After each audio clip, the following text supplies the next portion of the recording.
you have been monitoring behavior on Kik, okay? Is this Kik.tv, like the gambling live streaming platform? Is that what we're talking about? No, this is Kik Messenger, the app most famous for being grooming central. I Every see. single American teenager probably has a story related to it. Welcome to the Gokanaru interview experience, Mr. Genius. Kind of lucky because I just went to go get water before you did. Okay, W.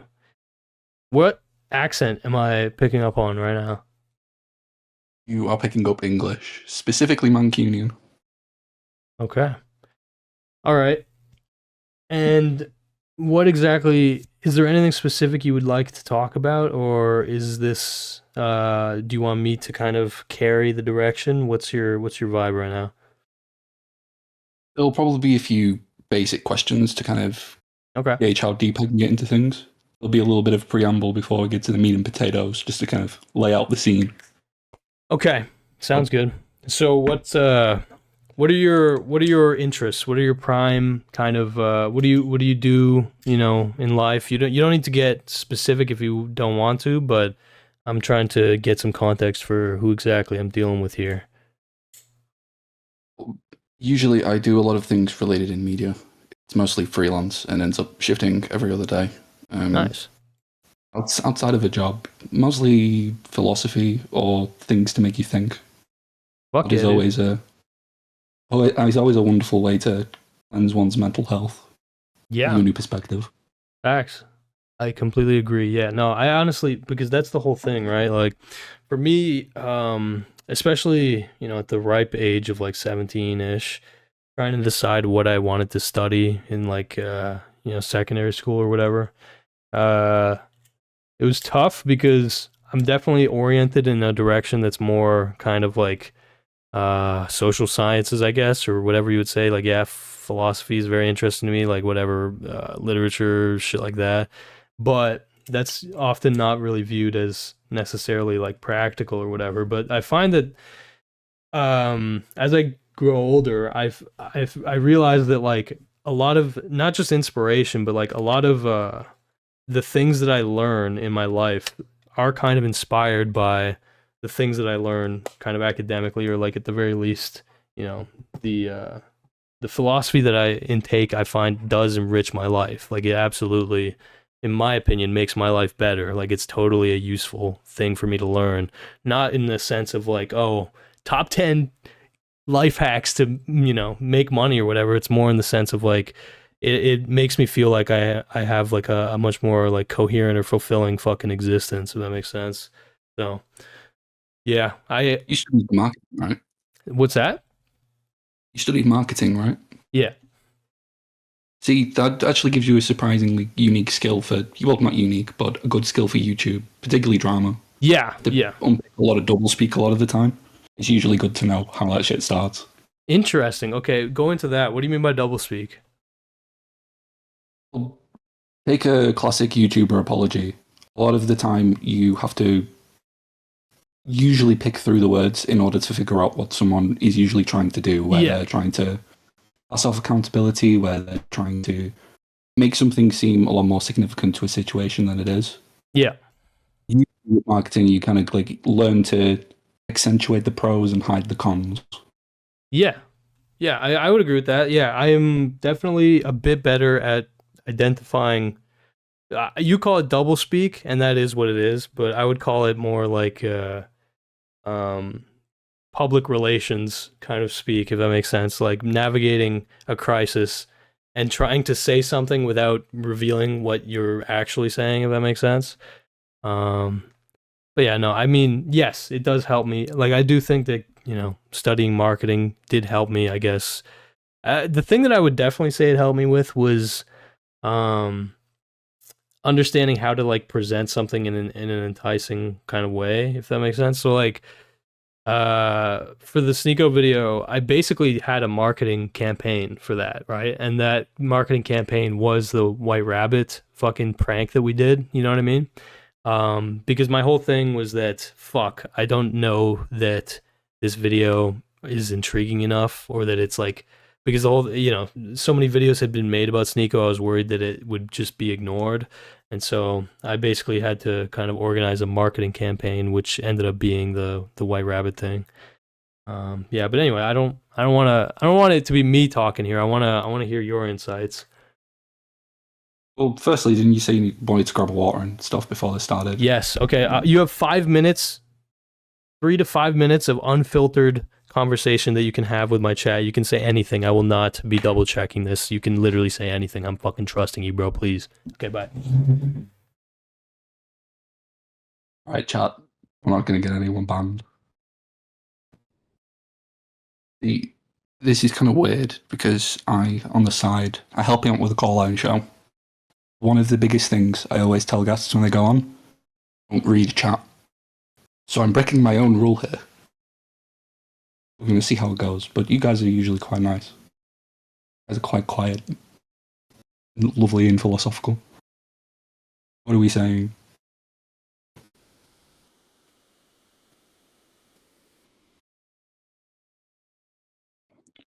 We will not be killing him anytime tonight, cooking with silence. He has too many labours of love to finish.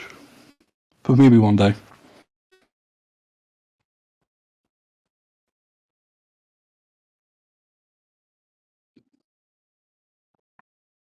I did miss the last chunk of Dead Rising, the Deep Rising, the other night. I think they're starting an informal movie night in the Discord, I assume. I think it's informal. I'm not 100% sure. But I joined for a little bit and then left, which is kind of a shame because it looked like the kind of B-movie slop that's great to sit down and enjoy and laugh at, but I was very, very tired at the time. Maybe next time. Actually, if you are going to continue doing it, what is the next film going to be? Might as well plug. Cannibalism is based in Red Build. I mean, in the sense that there's a lot of red. Sure.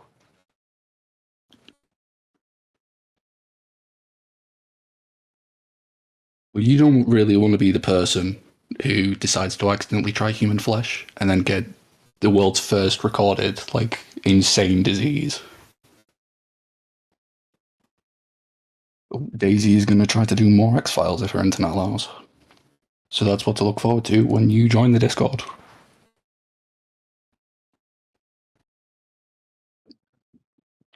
X Files, Pontypool, got all sorts of shit lined up.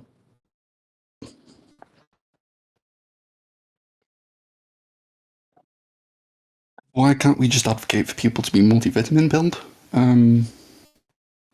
Usually, it's because a lot of multivitamins end up being kind of useless. Like, not useless if you have a balanced and varied diet, but if you already kind of got the vitamins and minerals you need from food, you're basically just making expensive pee. Although, if you are, like, living the poor ramen lifestyle, probably best to grab yourself a few.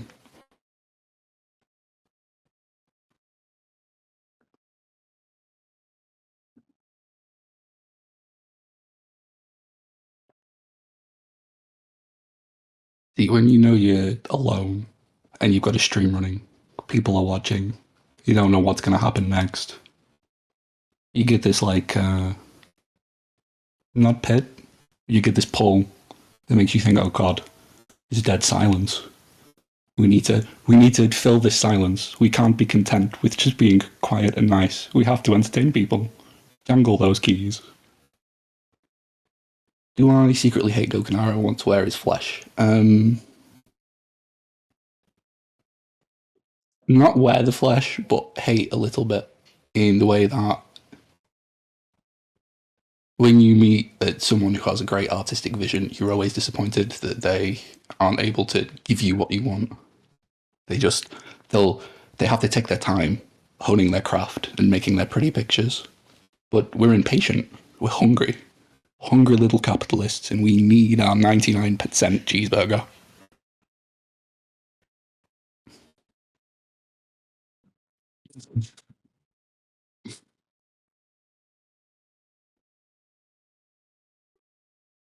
Yeah, I considered it, but it'd be a bad luck chemical reaction. I'd prefer getting a new video in like 2 years, however off that might be, over going for quick easy memes.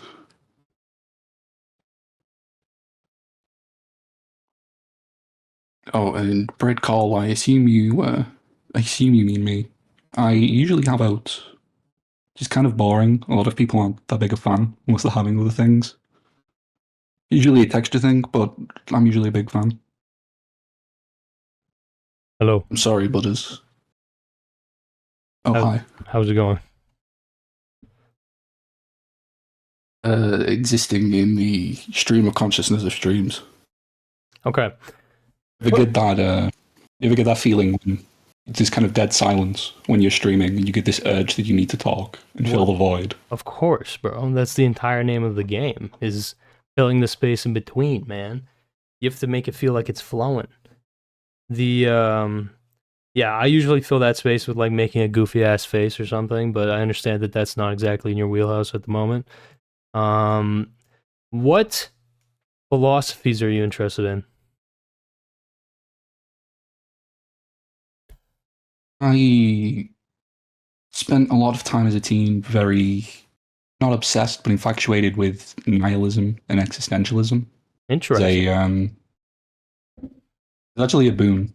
A lot of people misread Nietzsche's work and think that he's kind of advocating for people to dive into that great despair, but I never really got that. I always found the liberation something that kind of like gave me a reason to keep going. If Yeah. there is no grand purpose, then you make one yourself.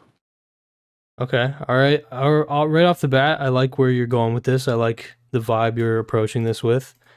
Okay, and so is there anything specifically from Nietzsche that you find life affirming? Because I do think that there's like some black pills for sure. There's some I don't know. There's a wide array of emotions you can feel. Learning a little bit about fucking Nietzsche's ideas. But yeah, is there any specifically that you find give you feel like they invigor your spirit? Well, I don't know necessarily about the specific work, but Okay. one thing that people have always cited with Nietzsche is the idea that a lot of his work and writing about the Übermensch came from a place of him never being able to attain that because he was very sickly, he was very ill, Mm-hmm. didn't really, didn't really have strong social bonds or strong social capital. Mm-hmm. At the same time, that gave him this very unique insight into what made power or what made things Yeah. alluring or desirable and what like the ideals of people were. Yeah, I would think that it's pretty accurate to say that like most of the time, in my opinion, I think, but the people who are the most hyper aware of power, or at least power dynamics, are usually those who are at the beck and call or at the behest of those who have power. You know what I mean? Like a common thing that people who have power, like even that I interact with on a daily basis, a common thing that people who have power complain about or just make very obvious in the way that they act is that like there's a difference again but like when you have the power over people or in your ecosystem or whatever, it feels like if once you have it for a long period of time, it just feels automatic. You know what I mean? It's not a matter of like you're making active decisions all the time to maintain it. It's like you just can take it for granted, and it's like you don't really even consider the consequences. Whereas the people who you have power over always feel the brunt of like that like influence or whatever that you would have over them.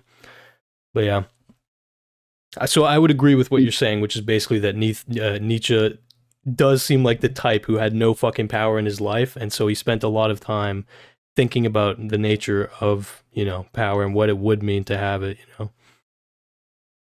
It should be inspiring for everyone to see someone be able to take what is ostensibly a weakness and turn it into a strength, especially something that other people can finally take on for their own selves and start either integrating or understanding the world they live in. Yeah. Yes. What okay, what exactly is your experience with working online? You mentioned that your main kind of wheelhouse is in online content or something related to it. Um Uh, Sometimes, yes. I, the most part at the moment, it's helping run a call-in show and occasionally doing like Discord moderation. It's not too crazy. Nice. Something Helping, that's like a nice way to tune out when you get home after a long day. yeah, helping to run a call-in show. That sounds kind of similar to what's going on right now. Okay. Is there anything is there anything that you would suggest that we should do to improve this setup? Personally, I always found it a little, not weird, but a little silly that you didn't incorporate no stupid questions into a call-in show format. If you think Fair. about it, it's something nice and simple. You can get people to apply through the Discord. Mm-hmm. Just get a role so that way they can be pinged when you go live. And one day, boom, you drop it. And then on top of that, you have the live show, which you can then cut down into legible episodes or up on the main channel. Mm-hmm. Mm-hmm. What's the idea with no stupid questions? Explain that a little bit more. Well, basically just a continuation of the fact that you would YouTube comments, usually around a theme, and then kind of stretch that out into an episode. Yes, yeah, Instead sorry. of having it be question based, it'd just be like a back and forth between different people, you know? I see. So you think like framing this basically this interviewing format as like no stupid questions themed. Is that I don't right? know if I would use the interview format. I mean more so in like using Discord people for content. Ah, okay. I think I get what you're saying. Like having no stupid questions, people can ask the questions on the Discord type of thing. Yeah. I like that. I like that idea. I want to really bring that series back with a big bang. So I do like that you are even aware of the series because not everyone is. Um, okay, all right. So what is there anything I saw something along the lines of like you have been monitoring behavior on Kik, okay? Is this Kik.tv like the gambling live streaming platform? Is that what we're talking about? No, this is Kik Messenger, the app most famous for being grooming central. I Every see. single American teenager probably has a story related to it. Interesting. Okay, I've never used Kik. Um, what exactly is Kik? I don't even know much about it. You just said it's a messaging, kind of like a messaging platform. Yeah, so it kind of launches in 2011, and at the time, it was the first real kind of like internet relay chat was available on smartphones. Mm-hmm. It was really easy to make. You only needed an email address. You didn't have to mess around too much with signing up, and it was relatively big up until 2018, 2019. People started moving on to other places, particularly after it got its notoriety for being grooming central, basically. Yep. Okay, understood. So, what is Kik comparable to exactly? Like, what other platforms would you compare it to? The best modern day analog for now would probably be WhatsApp. Okay, okay, so what exactly are the horror stories of what you've seen on Kik? I'm kind of confused because WhatsApp is basically just like a messaging platform, right? I, Yeah. is it at all comparable to Snapchat, right? Because I imagine that there's probably a lot of like, you know, nefarious things happening on Snapchat as well.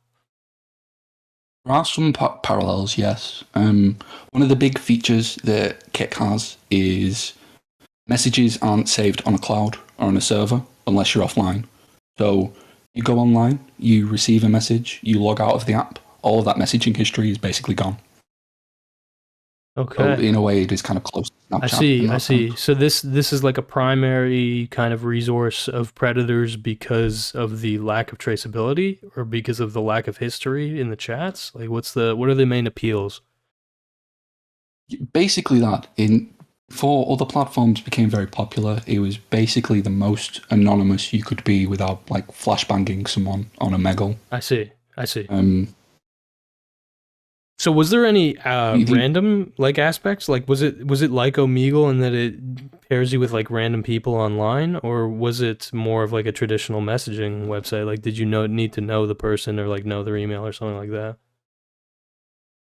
you usually just need to know your username, but in that sense, the kind of Changed a little bit in the last few years. They have added a live stream feature, which, when you've got a live stream competitor, isn't great. Yeah. The three main formats that you would have is you could do random chats, kind of like Omegle. You press a button and someone is randomly matched with you based on your interests. You have like individual group messages where you're just speaking to someone else. And then you have group chats, which are public and usually searched by hashtag. There'd be trending tags that they'd put on their like main page for like a few months on the search. And there'd be a growing meta where people would learn these new tags, make group chats to sit there, and then slowly funnel them into kind of like smaller or more private circles, which is usually kind of like second step of where a lot of this grooming would happen. I see. Okay. And so what exactly was your function when you were, because like, okay, first of all, yeah, explain like what exactly your relation to this platform is. So I joined around 2018 and I left, I think, around mid 2021. I mostly use it to either speak to people that I was already close to or just find places to kind of like shoot the shit when I had like 10 minutes or so. Mm-hmm. You didn't use over it to groom time, kids? no. Okay, that's good. That's a good start. I was actually introduced to it and kind of like encouraged to it. A minor in the legal sense in the US. I used to do a lot of work with a youth group, and one of them used to be quite active on it, and it was one of the reasons why I ended up joining. Okay. I was leaving the project, and this is a kid that I'd known for a few years, so it was like a way to stay in touch. I see. Yeah. And then kind of, I worked my way through it, as most people do. You end up meeting people who put you in other places, and then you start learning more darkness, basically. Mm-hmm. I think after a few years, I met a group that made modified versions of the client so that way law enforcement or vigilantes would have an easy time kind of like tracking people down. Mm-hmm. This is kind of like, I'm going to censor us a little bit so you can understand, because our story starts when the pandemic starts, but there's a few details that we need to like get on the page straight away. Okay. So in 2017, Kik is basically the biggest version of a messaging app that you can find for teenagers. Kik is studying in Atlanta. Kik is the biggest in 2017? Yes. Okay. 40% of American teenagers are on the app. 40%? And out of 40% in... Holy fuck. This was an Atlanta study. Yeah. And on top of that, of the 15 million monthly active users, only 57% were under the age of 25. Wow. Give you a decent idea for the ages. The first domino that happens in 2017, they were a little bit ahead of the game. They started a cryptocurrency called Kin. King? They used it to Kin. AIN. Oh, interesting. Okay, I've never heard of this. Okay, yeah, go on, sorry. Don't worry, most people haven't.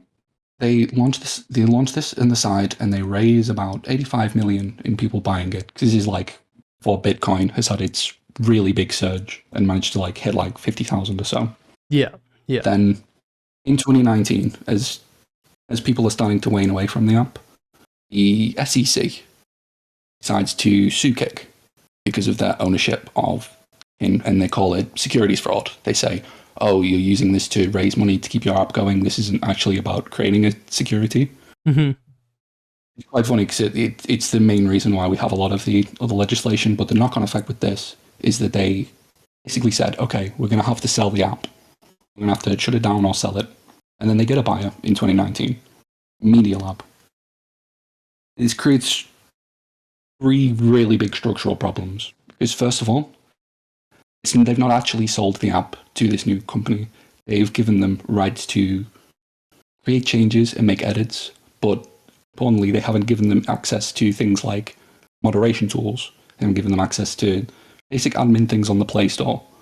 For about 3 years, they didn't have access to the main reporting systems that they had inside of the app. It's just how fucked this like sell agreement was. They owned it, but they didn't really own it. And that company was called Media Lab? Yes, Media Lab. Okay. Okay, Around this time, so as after they've they bought bought it, and Kick. They bought Kick, but they didn't know, or they didn't have the rights to actually develop on it. it was, as I remember, they basically agreed to resell. It wasn't a hey, we're going to sell you everything in the company. Let me just really quickly check my notes. Mm-hmm. No worries. Yeah, they were made holding owners, so they didn't own the IP. I see. They didn't Holding own any owners. of the surrounding things. They had the app. If anyone was going to be if anyone was going to be sued for what happened on the app, the original Kick team still had responsibility. They were doing this in order to try and keep their cryptocurrency alive, which didn't succeed. Died in 2023. Mm-hmm. I see. But this kind of starts the cascade of what starts to happen in the pandemic. As you can probably tell, having no access to moderation tools and no access to all of your backend things usually means anyone who wants to do whatever they want. So, a lot of people around the time before the pandemic started were modified versions of these apps that went out and were very common, mostly because of the fact they had exploits. So, back to WhatsApp. Mm-hmm. What do you usually see when you send a message on WhatsApp? It's encrypted, something like that. Beyond that, like think of the actual like screen. You usually get a message, but you might get told whether or not it's sent from Wi-Fi or whether or not it's sent from other things, and you'll get things like read receipts. You'll know whether things have been read and seen. If you send photos, you might be able to tell whether they're from your phone gallery or whether they're taken with your actual phone. I see. Like you've taken them live. Okay. Most of these exploits were based around this. So, in effect, you would download an app that will allow you to do things like disable your read receipts and then fake that you're using actual photos when you're just sending things that you've found online. Okay. Yeah. Yeah. One of the big problems that centered around this is there was a modification made specifically for helping people track predators and limit their accounts locked. It was called Piro. You familiar with the Greek alphabet? Yep. It's basically the P Mm-hmm. is in reference to the creator, who was a little bit of a pyromaniac. And then essentially what this would do is it would allow you to bypass the usual message restrictions and allow you to send pure code in XMPP. So basically you'd be able to do things like mess with someone's account, usually by bricking it and making it unusable, or doing things like slowing it down, spamming them out until they had to log out or shut their phone down and drain their battery, that kind of thing. Okay. This has the kind of knock-on effect of, as the pandemic starts and there are millions of people now stuck at home with nothing to do, a lot of them think, okay, I'm just going to start going online. So you have this kind of confluence of new people who have no idea what the app's really about, and a lot of seasoned people who have access to this kind of inherited modified version that would allow them to do a lot of catfishing or social engineering very easy. Maybe two at the time the pandemic started properly that were relatively successful. I'm going to focus on the main one, which I learned doing a bit of research. The creator actually came back and started going, called Blue Piro. It was very popular because it was basically the main thing that people used. There were a lot of other modified versions, but this was the kicker. It would have a lot of those fancy scripts for doing things like making private chats unusable or bricking someone's account all at the click of a button. Very simple. I see.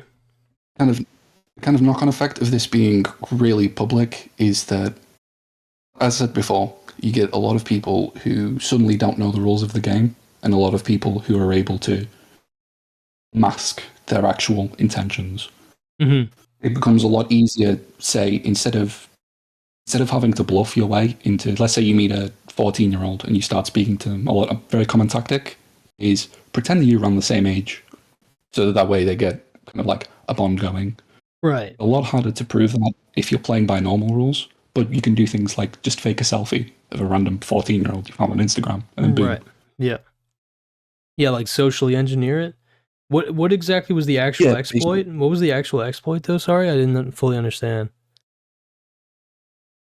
The main ones for this that I'm describing is there was a little check under photos you'd send that would tell you whether or not it was sent from someone's camera, as in they'd taken it Ah, right that second, I or from a see. gallery. I see. Basically, yeah, the exploit just allowed people to pretend they were sending real things. I see. You So right, so it would basically like a predator would send a picture of a 14-year-old that they found online, but they were able to make it look like this was just a photo that they took off their camera like just a second ago. yes, Right. basically. So it basically establishes more rapport. I get what you're saying. It's like, yeah, okay. That makes sense. Yeah. These things were quite common for Kik beforehand, but in late 2019 to 2020, this is where the exploits became a lot more known. Mm-hmm. Which is the kind of like ruining people's private chats, making them unusable through a method called bricking. It's Mm-hmm. basically where you make something unworkable. It's like if you put your iPhone in the microwave and pull it out and it doesn't turn out anymore. Wow, Yeah. I just bricked my phone. Yeah. Yeah. No, I understand that. Yeah. And so, so part of this exploit would allow these like predators or these I don't know exploiters to brick someone's phone by overloading it with information. Kind of, yeah. That's the best technical explanation we'll have without getting bogged down in the weeds. Fair enough. Okay. Okay. Like I say, pandemic starts. You've got these new millions of people coming in, and you've got all of these people with these tools. And at this time, Media Lab as a company are kind of aware that this is becoming a big problem. They know that people are selling exploits, but they also have no way of really fixing it. Mm-hmm. So for about 6 months, I think the main fix that they sent out was in October. For the first few months, as pandemic started, basically the kind of it was free reign for people who wanted to exploit and do a lot of things with the nation's youth. They had carte blanche, and it was very easy to do. And on the side of that, you have these kind of like classic group wars, kind of like you will find with Discords or any other social media, where people will go and raid other chats and do all sorts of things, which is usually okay when you're just talking about pure numbers, but when you have someone who can just, kick the ball and stop the game, Mm-hmm. it was a bit of a different story. Yeah. One of the main players at the time, going back to the mentioned Blue mod, had a decent racket selling premium versions of the app that would send more things, allow for more exploits, things like grabbing someone's IP, things like I see. being able to do other exploits with someone's account. He made a pretty penny doing this for a while. The only reason he was able to be stopped is by the work of one person called Link, who, Dude, Legend of Zelda? yeah, yeah, Okay, what tell me about fucking Link, dude. Link was you said that basically Link stopped this, right? yeah. So they were an old school kick person and very big into programming. And after a while of a group of old heads who had been lobbying Media Lab to try and fix things, they tried through the usual methods and found out the only way they could actually get any support was going through email. It still took them months to go through. So instead of trying too hard to force the devs to fix things, what he did was he got a regular premium copy of it for free from someone, removed all of the kind of obfuscation that you'd put into an app, and then released it for free publicly as a way to force Media Lab's hand to do something. Mm-hmm. They kind of did. They took a fix that they created for it and applied it. It only worked for Android users. And another downside of this mod is you could tell who was using Android or iPhone. So it created this extra grey zone for a while where people on Android would be immune to a lot of these tricks, but people on iOS were sitting ducks. Mm-hmm. It was stopped for a little while, but kind of after that, because Media Lab is still not doing anything, other versions of this pop up, other little mods and exploits. other people start selling things, and Media Lab continues to sit on their hands. Meanwhile, people are trying to go to their terms of service, try and figure things out. Favorite part of this terms of service thing is give advice for teenagers who are being groomed. The first pieces of advice that they give is that if you receive a sexually explicit image, you need to delete it right away and report it. And then on the next page of said terms of service, if you've deleted a photo, we'll be unable to recover it or use it as an actioning method. It's kind of funny. Yeah. Please delete the evidence so that we can't do anything about Yeah, it. that I just realized how that sounds. Yeah, no, that is strange. Delete it and then report it. Yeah, I guess. Well, it could be on their servers or something. No, that was the point, because they had there was a period between 2011 and 2017 where police and other law enforcement agencies had rated it the most dangerous app for children. I see. The biggest honeypot. Because they didn't take the data. Basically, they didn't have. It was not. Yeah, they basically doubled down and made it even harder for authorities to come through. They Wow. basically went, hey, look, everything gets saved on people's phones. If they don't come online, that's the only way we have access to things. Wow. Okay. And so, what did Link do exactly? Sorry, like was Link. His thing was that he basically managed to counter. What was it called? The exploiting systems, which were. What was it? Yes. Yeah. Yeah, basically. He update released it to people, which also helped quite a few, because on the side, people who used the free or premium versions all installing remote access tools. It was saving things like chat logs, it was saving things like device info, stuff that you really shouldn't be handing over to a random person. And the people who paid specifically, they were probably quite annoyed to learn that they'd given out their entire chat history to some random person. Yeah, no kidding. Okay. And so sorry, your specific involvement, is it like one-on-one with the victims, or is it just like basically like advocating for trying to improve these systems so that they're more trackable? Like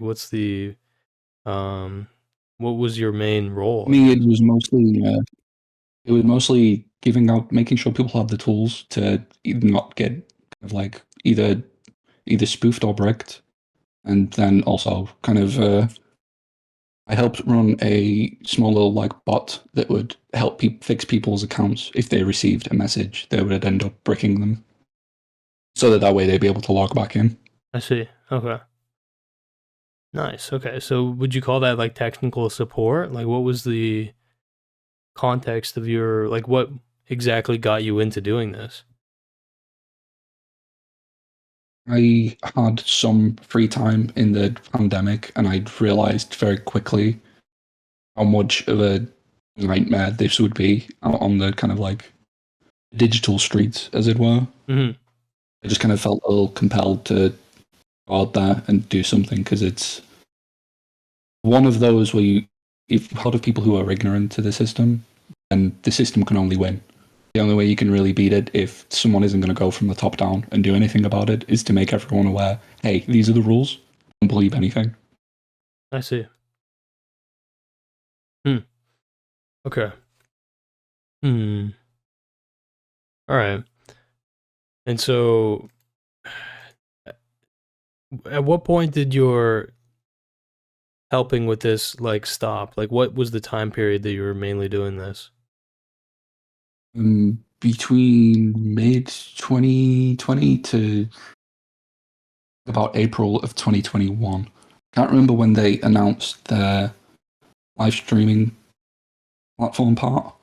That was basically the moment that me and quite a few people ended up leaving, because I understood that, like, obviously the app is struggling. There's not a ton of new people, and there's not a lot of easy ways to make money, but still haven't been able to patch out a lot of these exploits, and it's still really easy for people to become like predators without having to really do anything. You can pretend to be a hacker while all you're doing is pressing a few buttons and a very convincing diatribe.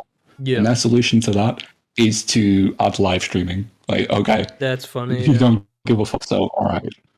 Yeah, true. No, clearly, yeah. I think they probably understood that this was actually a competitive advantage that they had. Was, hey, we got all of these fucking kids on this app. Guess what? You predators, we're gonna turn a blind eye. It's gonna be really fucking easy for you boys to pluck from this, pool of people. Um, yeah, I don't know. What what was there any specific cases or stories or interactions that you had on Kick in relation to these predation kind of you know situations that you find would be like a memorable experience?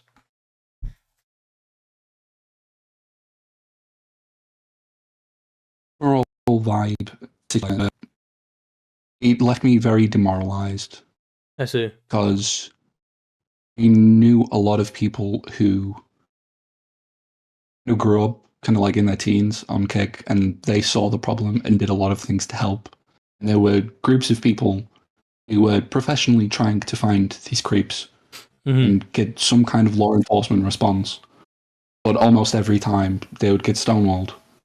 A lot of people did a lot of good work in order to try and properly get people caught, and almost all of it was in complete waste. I see. There's a at the time, I think he was like a 20-year-old kid. He spent the last like 9 months when I'd first met him trying to set up victim report pages and do a lot of work to try and forward a lot of these stories to the FBI. It was really inspiring at first, being like, "Oh, cool! That must be cool. You must be doing a lot of work." But I'd have to respond like, "No, I pass a lot of these tips on, and almost every single thing gets ignored until the person's caught on another charge. At which point, I get the email like, "Oh, hey, can you tell us more about this?" Mm-hmm. I see. So it's basically like you got blackpilled on realizing that the legal system is not exactly emphatic about chasing down random online predators. It opens your eyes to how we're all machines. We're all profit printing machines for social media companies. Yeah, Like, if you use Discord, your participation in it, even if you're not being served ads, is being used to sell something. right. For Like, buying nitro, or you're being used as a, hey, we've got this many people, come give us money. yeah, I mean, the way that I've heard it said, which is, in my opinion, just accurate, is that with the vast majority of social media companies, we as consumers, we are not viewed as the customers. We are viewed as the product. The customers are usually, the advertising agencies or whatever other interested parties that need the data and or that could use the data to fucking make money on their own. And so yeah, it's definitely, confronting that fact and putting so much time and energy and effort into trying to actually, clean up a platform that clearly just does not care, and then also trying to navigate a legal system that also does not fucking care. I can understand how that would be demoralizing. Um, are there any platforms today that give you a similar vibe to Kick that should be looked out for? Like if there's any young people who would be using it who could be falling into similar cycles? With the same force multipliers, probably not. The main one that most people, well, the main two really, would be Discord or Monkey. Discord, you kind of like don't really need to explain. Everyone who's used it already knows the memes. With Monkey? Yeah. I Okay. mean, you've already seen it with like Sneeko and Zerka and all of these streamers who will use it for content who will end up finding a lot of kids. Yeah. Yeah. And No. if you as a streamer are doing that and finding people, not only is it showing, hey, this is really easy for you to like find minors, you're Facts. advertising it, That's a good point, but actually. the fact that a lot of them are able to get away with wild stuff that probably breaks their TOS on stream, yet that's still able to go back to it for content, should also say something. Hmm. Yeah. No, that's actually a really good point. I didn't. I actually did not think about the fact that beyond like when Zerka and Sneeko would make, viral monkey clips where they, basically, uh, whether they act like or are or pretend to be fucking predators, but basically when they hit on a kid and then they act surprised when the kid says they're like 15 years old. I never thought about this angle, but yes, I imagine that those kinds of clips, which do go viral, get millions of views because have funny moment, they're pedophiles. When those go viral, there's definitely a demographic of people who see those clips and they're like, dude, There's a that's the slightly spot. worse dynamic on top of that. What's that? There's a video released like a while ago by, I think it was a dude called Some Chickens, exposing a Kik predator. Yes. Yeah. No, I've seen that video. Yeah. Yeah. There's a lot Pull it of up. well-intentioned people who are like trying to highlight the problem of Kik and how easy it is for editors or other people to exist. And while that's really good for people to know, it also has the, for every 9 well-meaning people who find things like child abuse or exploitation really unsavory, there's one person who's like, oh, you can get away with that over there. You can get away with a lot of stuff. The TOS isn't there. Okay, I'm going to go there. Find a few streamers that they like. They see the apps that they're using and able to get away with stuff. Suddenly they know exactly where to go to get their fix. It's one of those no one can really win, because by talking about it, you tell people where to go, and no one important listens. And to the people who on the service and are doing things, there's zero profit incentive for them to look after minors. Yeah. You saw it with Instagram, like you had influxes of senior leads leading the team, leaving the team, because they were like, hey, it's too easy to message minors inappropriately. I've got a 14-year-old who's getting like sexual advances by people. Can we just make a button so that way they can't message the minors? They still did nothing about it until this year. Until all of the regulatory bodies in the world went, hey, this is a problem. This is It's been a Monkey. problem for the last 6 years. No, Instagram. I see Instagram. Yeah. I definitely see what you're saying. So yeah, it might not be the best to frame it as like, oh, these companies are profiting necessarily off of predators or predatory behavior. But it's that they have no financial incentive to prevent it, to like be proactive in tackling it and trying to understand it and adjust their fucking algorithms and services to combat that. Yeah. No, I agree with you 100%. Yeah, the only time that they'll act to protect or to cover their own fucking asses is when they do get basically hot water drawn below them. You know what I mean? Like, I don't know if you remember with YouTube, they had a bit of a moment like that where Matt Watson, he actually did expose an exploit that definitely was being used by fucking predators to react to kids' content in a sexual way on YouTube. And YouTube never would have given a fuck about this unless it turned into an advertiser boycott. Like, that Matt guy was correct in his approach, which was, if you want YouTube to listen, you actually have to fucking hit them where it hurts. Obviously, in that case, that affected and affects content creators too. So that's why a lot of content creators are also kind of roped into not wanting this type of shit to, cause a boycott. But no, I mean, that's just facts. Like, they're not going to listen until there's a consequence in the making. You know what I mean? They're not going to preemptively prevent it.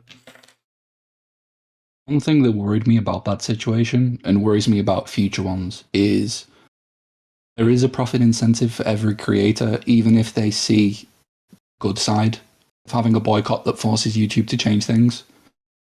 We're incentivized as hell to make it seem worse, to make the idea that this is happening seem bad, or to smear everyone that was partaking in it look bad. I mean, look what happened to Matt Watson. He started doing that, and instead of people seeing the valid sides of things, he started looking into his history to make him look as embarrassing as possible so no one would take him seriously. Mm-hmm. Mostly because of the fact that a lot of big creators turned around and went, hey, this is bullshit, they shouldn't be able to do this. And then the audience reacted to that and started finding. Mm-hmm. Yeah. I mean, there was a strong reaction from creators against Matt Watson. I definitely understand why, but a big part of the real reason why was literally just the monetary nervousness, and also, like, I do think that, yeah, this is kind of a valid potential. You could say it's a conspiracy, whatever, but like, YouTube as a platform, because I speak on YouTube because that's like obviously the platform I'm the most well acquainted with, but it definitely has a fucking incentive. Um, when an advertising boycott does happen, right?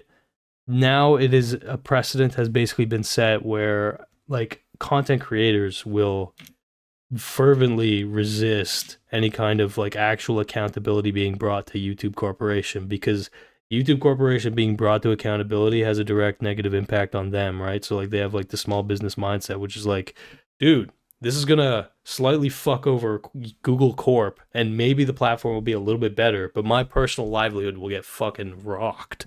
It'll get nuked. So definitely a fucking complicated thing to navigate, but yeah, I mean, Matt Watson was correct. If you want to see a change in these companies, you have to fucking hit them where it hurts, which is the bottom line. You need to make yourself heard in a capacity beyond just like an annoying fucking person yelling in their ear. You need to actually be a threat. You know what I mean? So yeah. Now there's a new kind of scandal with scandal in quotes. I think there's two. There's someone mentioned this in your Discord a while ago. The BEG meta, where if you search the word BEG, you immediately your search is flooded with like edits from porn, or like Daisy's Destruction and stuff like that, or like softcore scenes from different films. And recently you've got the bots who fill people's comments with names. It ends up being like a personal information mine thing. Really? What the fuck? Yeah. Damn, I'm not even up to date on that. That's crazy. Yeah, you might find some of this in your own comment sections when you scroll through it, but recently there's been a thing where even on low view or high view videos, there will be comments made by new, fresh accounts. They're just like a collection of names. Sometimes it doesn't really make sense, but it's just a selection of names just printed out there. There's a few theories on what it actually is, like what the purpose of it is. I see. I assume it's something to do with either personal info or just kind of like a more sophisticated botnet. I that's mentioned the BEG thing specifically because it seems like the kind of thing that they were cracking down on with ElsaGate and other things, and I'm not sure how the situation's going to get resolved now that they have the whole like you can be nude on YouTube as long as it's like medical or professional or educational or artistic. Yeah. Yeah, the like nudity parameters are pretty well, last I checked at least. They were pretty fucking like loose. Like it's not very strict, but I mean that all makes sense to me because obviously I don't think they lose very much by basically, you know, posting not safe for work content that's like borderline, you know what I mean? Because yeah, they would just prefer that people fucking jack off on youtube.com than go to an alternative website, obviously. But okay, so what content do you watch or consume, or like what's your wheelhouse of content that you consume nowadays? Like what specific communities on YouTube or wherever are you most affiliated with, or do you most kind of consume? I usually flip between. Usually nowadays, my spaces are more politics focused or social commentary. Really, I see. I became fascinated by the potential of streaming. This is like traditional broadcasters. The fact that one person with a camera can spend a few $1,000s and basically match whatever any big network is putting out, and people will watch it. It's like something that's really cool to me, anyway. Yeah, no, I'm with you. I mean, I'm doing it right now, so I agree with you. Yeah. Exactly. Okay. Usually I actually use YouTube for music. So once you've got a decent algorithm trained for it, you can find a lot of good stuff with it. And I prefer it over Spotify because the payments for artists are usually a lot better through YouTube. Interesting. I didn't know that. But I also use YouTube to find new music. I agree. The algorithm's pretty good for it. Okay, that was a very vague answer. What kind of content are you consuming politically? I mean, you don't have to talk about it if you don't want to be specific, but I'm curious to get to know you, my friend. Well, I consider myself moderately left wing, so I try to keep tabs on not what the opposition is saying, but learn a bit about other people's perspectives. Usually online, it can be a little bit dry, especially when you're dealing with like streaming, because obviously You said it's so dry? long form. It takes, yeah. Okay. Yeah, go on. You had to research Nico videos. You're sitting there for a day watching like Yeah. 8 hour VODs. Most of that isn't going to be action packed, right? Yes, no, you're correct about that. Usually is a case of not necessarily following specific creators, but following topics that you have an interest in at the time Yes. and Yes. hoping you find something from them. That actually is kind of how I consume content. Yeah, I don't necessarily have any staples in my life that I'm always watching. I'm pretty flexible with who I'll watch. It's usually kind of I basically scroll through a bunch of new people pretty often. It's rare for me to find someone that I'll just watch forever. It's like phases. Okay, all right. So you succeeded. You succeeded in not mentioning one specific YouTuber, but um, I would be curious to. I would be curious to know. Okay, what's your favorite video game? I'm like you, I don't really game. Is that it? Was that an accusation? Saying it? You saying I'm fucking? Hey, I'm repeating from the puppet master's mouth, okay? I'm repeating from your mouth, actually. Are What you am I saying? saying? Are you saying I'm a fucking gamer? Saying you're not a gamer. Saying we're like. I used to find a lot of enjoyment in it, but big switch to microtransactions in a lot of paid games really soured a lot of what I used to enjoy about gaming. Okay, okay. You have any favorite movies?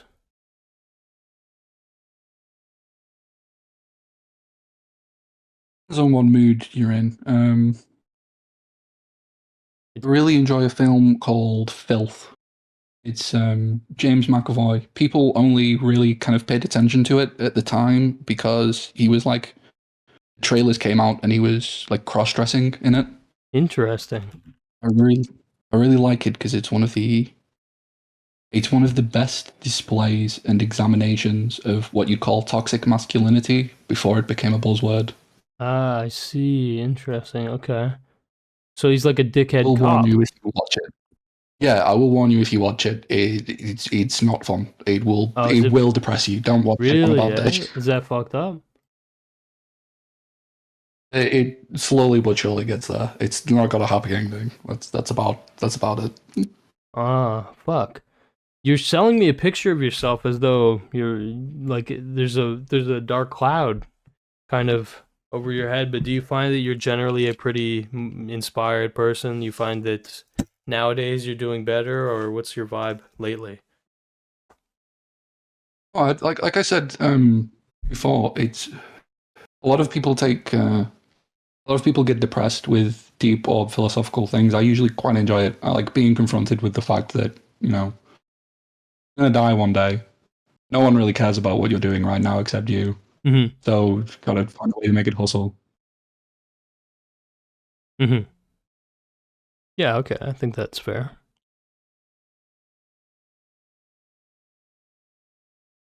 Okay. Did you, when you made the Sneeko video, did you intend for it to be as stream focused? Because one of the threads that I got from it was very much you. I think you described on the Horseshoe Theory that it was kind of chaotic and there was a lot of segments and it felt like you were jumping between a lot of side characters. Yeah, yeah.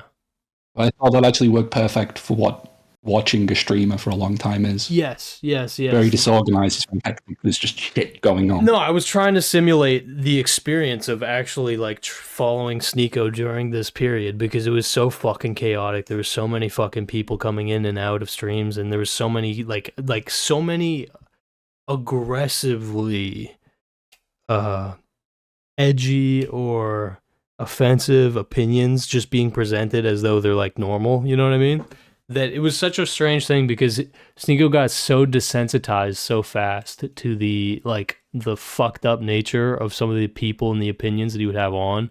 Like I showed right his initial reactions to Fuentes, and then I showed how quickly he was like, "Yeah, this is my friend. He's like a just quirky. He's a little quirky like little neo-Nazi type guy. He's just thinks that whites are superior to blacks and all that whatever."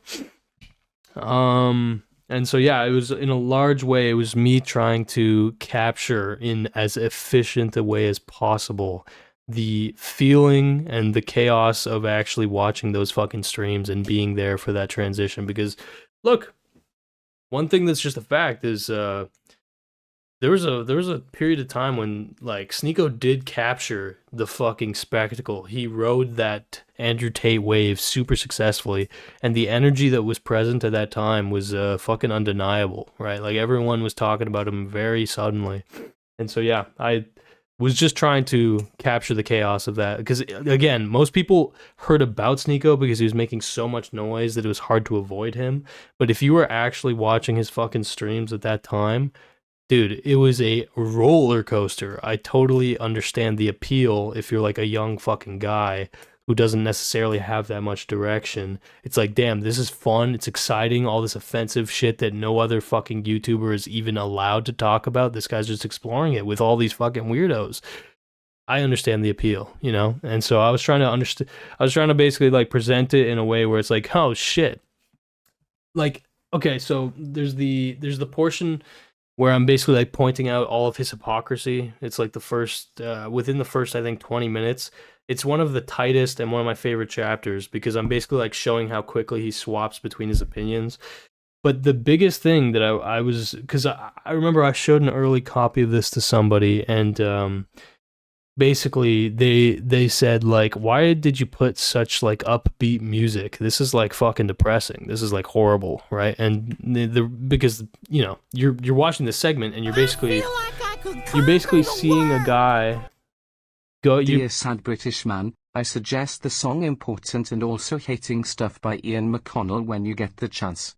Also, Chad absurdism smiley face nothing matters is vastly superior to doom and nihilism.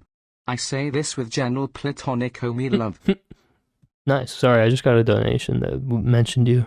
I'll repeat it in a second, but basically, yeah, that segment where I was basically showing how quickly he swapped his fucking opinions, opportunistically. When a normal person watches that, they're just like, "Oh my god, this." First of all, this guy is fucked, right? Like he clearly has no sense of identity. Second of all, like this is fucked up, right? Like this is a guy with hundreds of thousands of followers who is just like casually presenting neo-Nazi talking points and saying the Earth is flat and saying like dancing in like a Ku Klux Klan outfit. And the answer is yeah. I think it's fucked up. But the reason I add the kind of like super whimsical music, that's almost upbeat, you can interpret it as like ecstatic or exciting music, is because for the people who were on that wave, including Sneeko, it was fucking fun. They were having fun beyond all these opinions, beyond all the toxic cancer or whatever. It was clearly fun for them to transgress in all these ways. And so that's why I put the whimsical fun music, and then toward the end of it, I basically suddenly cut the music when a moment of reality hits, when Sneeko actually interfaces with the real fucking world, and he basically transgresses against a dude who's just like trying to do his job, which was like riding elephants. And it's just like I wanted to basically have that harsh cut of like, oh yeah, oh fuck, a real world exists where my stream idiocy is not entertained. You know what I mean? So yeah, What did you learn most about yourself while going through that? it's a good 'Cause question. there would have been a lot of self-reflection Oh, while you yeah. kind of sat there in this like bed rot phase with nothing but the stream and your own stream of consciousness. Yeah. What did I learn the most about myself? Fuck. I learned a lot about myself, bro. Ugh. But Jesus, there's a lot to. But if I'm gonna say one thing, it would be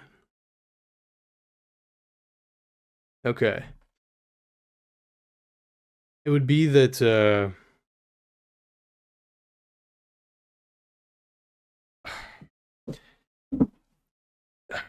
Okay, it would be that I really understood how this happened to fucking Sneeko, like how he fell down this rabbit hole, whatever. And it made me realize that, like, given a different context, this totally, all this shit I totally could get the fucking appeal of this. Um, but yeah, another thing that I definitely fully accepted, I guess, is that I hate, I hate making this type of content, but I fucking love it. And what I mean by that is that I know that in my gut, I know that this is like, you know, kind of destructive, very negative content, and there's a conflict there because to center your fucking existence around and being aware that you're centering your existence around a kind of destructive uh you know thing is a bit difficult. But at the same time, I love it because there's something about just the chaos that I really fucking like, right? Like, why the hell did I have the idea to do the white rabbit thing? I told you that it was a marketing tactic, and that's true, partially, of course. But the bigger reason why I wanted to do the white rabbit thing was because I just wanted to see what the fuck his reaction would be. And it exceeded my expectations, to be honest. Like, again, when I successfully did that, I had an immense amount of relief, like an instant, just so much weight just off of my body. But I also had a kind of sick feeling in my stomach. You know what I mean? Where it's like, wow, I really just did that to somebody in front of thousands of people. Holy fuck. Um, so yeah, I don't know. There's something about uh, channeling your energy in a kind of mask off, uh, negative way that I really, really enjoy. But I also I'm just like aware that it's not fucking healthy. Um, because yeah, that's the thing. Like interpersonally, right? I really try not to fucking fuck people over. I really try not to be a dickhead to people interpersonally that I know in real life. And so I'm a bit of a weirdo in the sense that the internet is my outlet to present the worst version of myself. Does that make sense? Like it might not make sense to you. I don't really know how you would think about what I'm saying, but like I felt this the most, I think, potently when I made the H3H3 video because that guy was he was beloved at that time. And I looked like a fucking lunatic for basically like simulating shooting him. Um, and so, yeah, like I just remember thinking like, man, wow, if someone looks me up on YouTube, it's like me shooting another man in the head. You know what I mean? That's weird, right? Because again, in my real life, I try to be like this, like a considerate fucking person or whatever. But then online, I'm trying to wreak kind of havoc. So yeah, I don't know. I don't know. I think the other thing that I learned about myself was my degree of nervousness, my anxiousness is entirely linked to my actual, like it's almost entirely rational. Um and what I mean by that is that when I made the H3H3 video, I was very fucking nervous. I had so much adrenaline, and a lot of the adrenaline and a lot of the nerves definitely came from the fact that I had never, you know, had that much exposure online. But I think the bigger reason why I actually like couldn't sleep at night and all this shit was because I knew that video was imperfect in a lot of ways. And I felt the difference with the Sneeko situation because I pretty well knew that the Sneeko video I created was perfect, at least to me, all near perfect. It's not perfect. I see flaws and I know that there's flaws, but it's like so fucking so polished, and I put so much time into it that releasing it, like there was this authentic confidence that I felt that is truly like an earned confidence. Whereas with the other one, it was like I was actually nervous for a pretty legitimate reason, which was that holy fuck, this video is getting so many views. H3 could respond to this, and there are issues with some of the points that I make. You know what I mean? Yeah. Remember the follow-up that you did? You mentioned kind of like the toll that it had been taking, the fact that you weren't really able to sleep and you were living off this adrenaline. Yeah, A lot of creators now that go through a cancel culture phase where they have to deal with that adrenaline. What would your advice to them be? Okay, so there's also a direct correlation with anxiousness, adrenaline, all this shit from online activity. There's a direct correlation between that and how terminally online you are, right? So like if you have a fulfilling external world, right, where you have friends who care about you, like you, whatever, you have, you know, you're in a relatively stable living condition, you have family, you have you're eating well, you're exercising, just general kind of like stability, and your life is fulfilling and all this.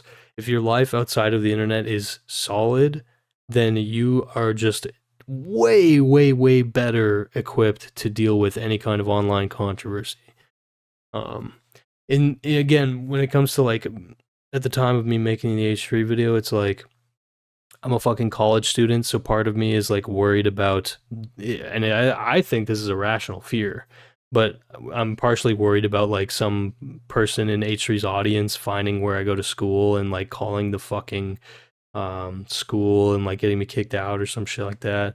There's a part of me that is, you know, obviously very like insecure in the sense of like I'm working like a part-time job and I have all these school projects and fucking essays that I can't focus on, right? I'm not seeing my family as much. I'm not seeing my friends as much because I'm so busy with work, school, whatever. There's like basically the time in my life when the internet was where I got the vast majority of my fulfillment, or where I felt like most of my, you know, ambitions were projected. That's when any kind of destabilizing and energy brought to the internet, brought to me or whatever, like affected me just a lot more. But yeah, pretty much it. I think one issue that I have with that in terms of advice for other people is compared to where you are now versus then, content creation probably wasn't really a job for you, right? It was just kind of a hobby that, because of this, blew into this really big thing and suddenly gave you a viable career. Yeah, that's true. That's true. But a lot of people, when they've got like, you know, smallish channels living off Patreon subs and kind of like making do on the ad revenue, only so much a normal support structure will do, because of that human nature of knowing whether you're still going to have a job next week is a lot more acute online, especially when you're worried you're about to lose it all. Yeah, to be fair, I definitely, that could still happen to me in the sense of like if my YouTube channel gets removed, I'm pretty fucked. There's a lot of ways I can get fucked, but in terms of like social shaming, like a cancel culture in like a more traditional, I guess, sense, where it's just like social shaming, of course that's going to be easier to handle if you have people in your like day-to-day life who, you know, aren't going to shame you or whatever. But I think that another reason why it affected me more when YouTube wasn't my prime fucking income was because I wanted it to be my prime income, so I was like, the hope was so much more acute. And yeah, I don't know. I think what you're saying is correct, though. I think what you're saying is correct. Like there are people who can literally like lose their platforms, like Monkey Jones style. And I would count that as cancellation. I would. But I haven't authentically felt that yet. I've had flashes and little fears of that. I've had, you know, videos removed, multiple at this point. I've had strange strikes on my channel and shit like that. But yeah, I don't know. I know exactly what you're asking me.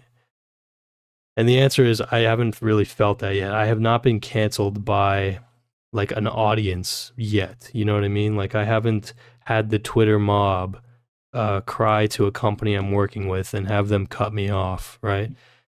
Because that absolutely, I could imagine that being a super isolating feeling, especially if you know, if like other YouTube, because I've interacted with in real life, people who have been properly canceled, and their experience is so fucked up because it's not just, oh, all these people are shitting on you online where you spend most of your time. It's also like most of your friendships are with other content creators and they are dropping your ass. You know what I mean? So, yeah, I don't know. That maybe would be my main advice is like, yes, have friendships that will be existent regardless of your perception online, you know?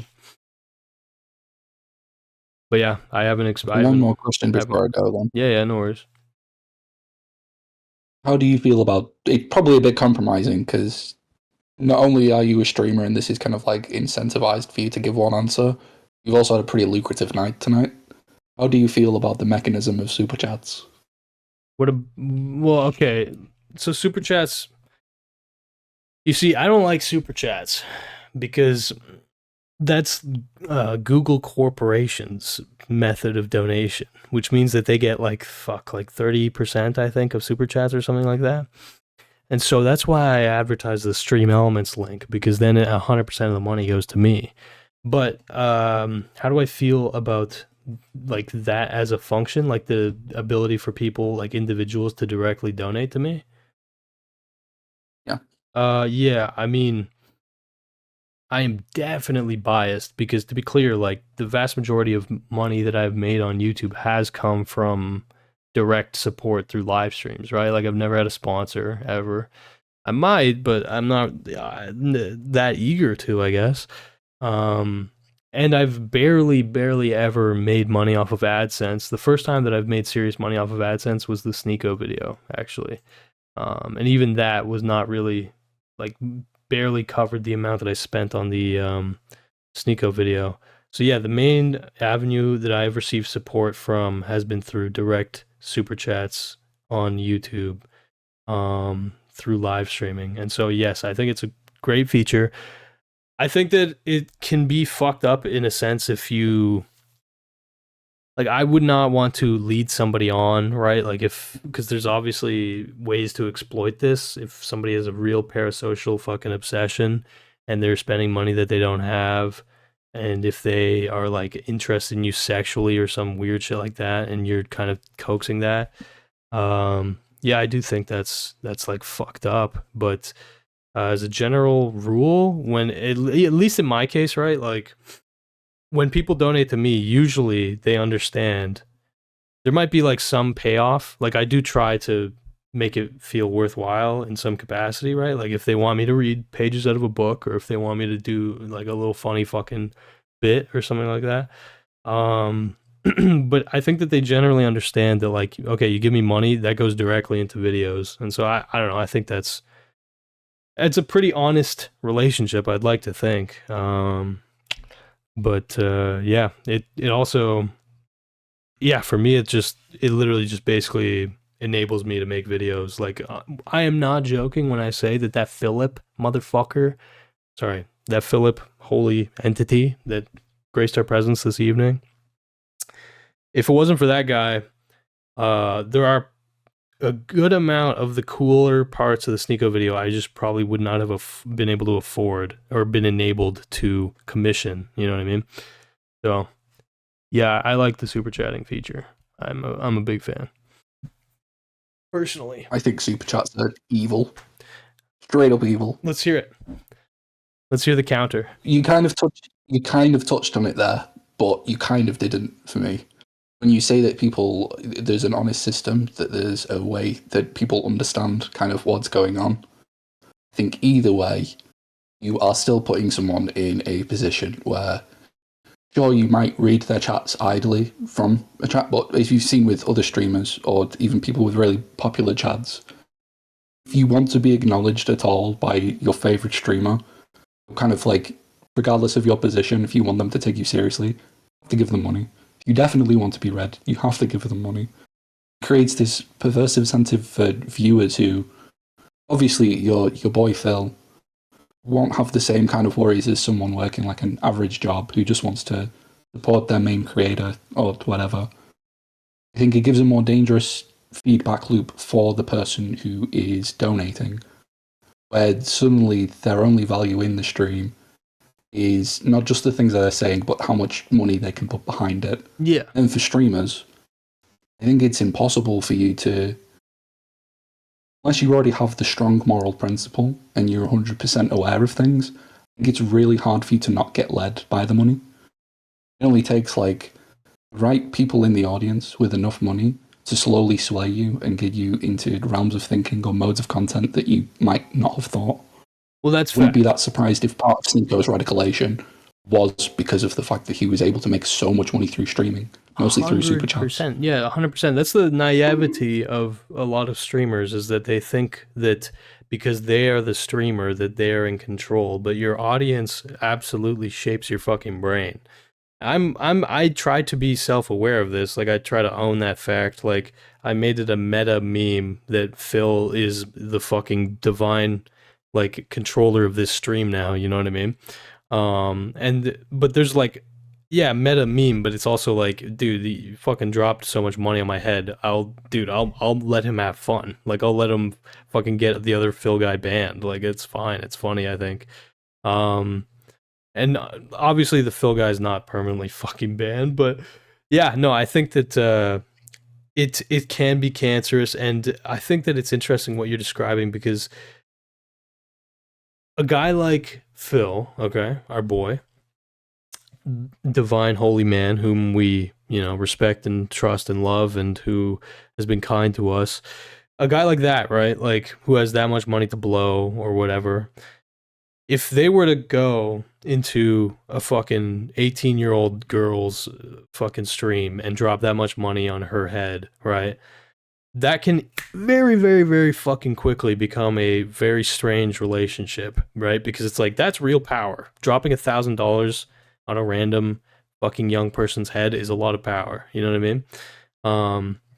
And so, again, our boy Phil, he is a very divine holy man, but like, it's interesting that you're kind of coming at it from a little bit of an angle of like being worried about how it influences the streamer, because I wasn't even considering that really. I was thinking more about the donator, right? Because that's like the classic meme is people will say how like hot tub streamers, right? Like OnlyFans type streamers, even like chat, what's it called?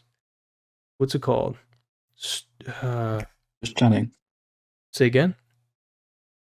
Just chatting? Yeah, not just, yeah, just chatting, but chat room, like not safe for work chat rooms, you know what I mean? Oh yeah, like Chatterbait and stuff. Yeah. Like, exactly. Like what Tate was doing, I would say, is exploitative. You know what I mean? He was actively trying to literally manipulate a fucking parasocial relationship between the viewers and the woman. You know what I mean? He was actively trying to fucking exploit them.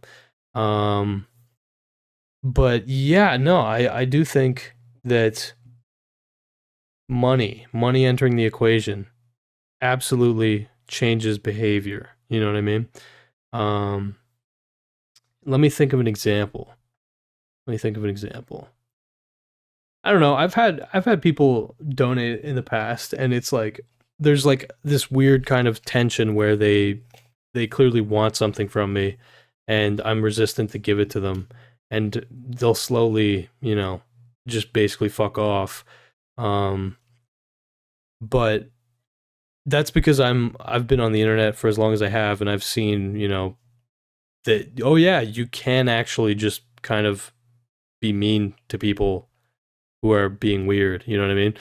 Or at the very least, you could say, I don't need the money so bad from this person that I have to be nice to them or whatever. But if you're somebody who does need the fucking money and kind of has to be nice to the person who is giving the money, then yes, your behavior will 100% change. You will try to fucking mask any of your true feelings. And in the worst cases, yeah, you might fucking fold to their desires. But I don't know. I try to keep that pretty overt, right? So like, okay, I actually do have a pretty fleshed out philosophy about this. There are people in this world, but specifically when you're a streamer, there are two types of donators, okay? When it comes to like stream donations, there are those who want to empower you, okay?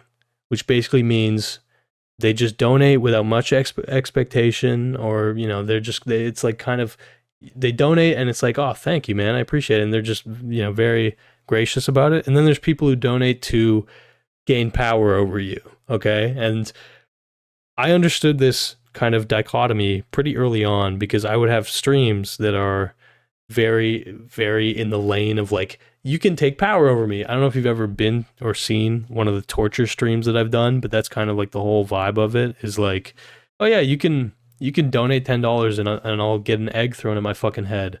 And so very early on while I was streaming, I always wanted to make a very clear distinction between, there are donators who just donate to be pleasant, nice, whatever, and just give good vibes, and there are donators who kind of like the fact that they have a bit of power over me or the stream or whatever. And I don't think that it's inherently a bad thing to desire power over the fucking content creator. Here is a little bit of money for the Gokanaru Super Pack língua para fora. Oh, thank you, Elite Eater. Yeah, but I don't think it's necessarily bad. I think it's rational to like what kind of desire to have an impact on the content creator you're watching or whatever. But for me, the way that I do that is that I will choose the days where I want to give you guys like the power over me, right? Like when I pull out the bugs, you know what I mean? When I say like, give me $10, I'll eat a bug. Like that is me just giving like you guys the power, right?